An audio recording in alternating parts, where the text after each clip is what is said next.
There are a lot of potential reasons why you might be experiencing trouble with your Starz, and then you run into issues streaming it. Well, in today's tech video, I'm going to show you how to fix Starz on Fire Stick.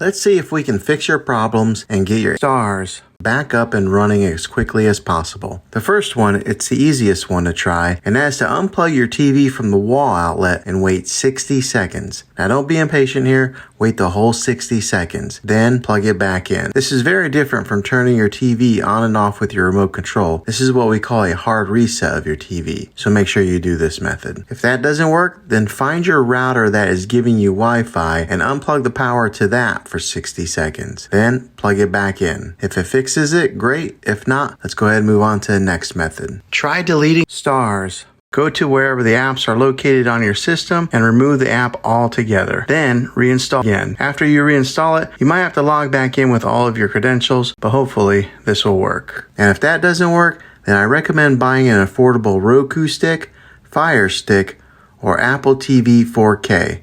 And plug that into your TV and use that as your main streaming player. And you'll be able to access Starz that way. I'll put links in the description down below of where you can get one. Well, hopefully this video was helpful. If it was, go ahead and throw a thumbs up on it.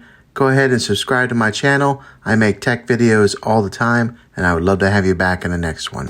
Take care.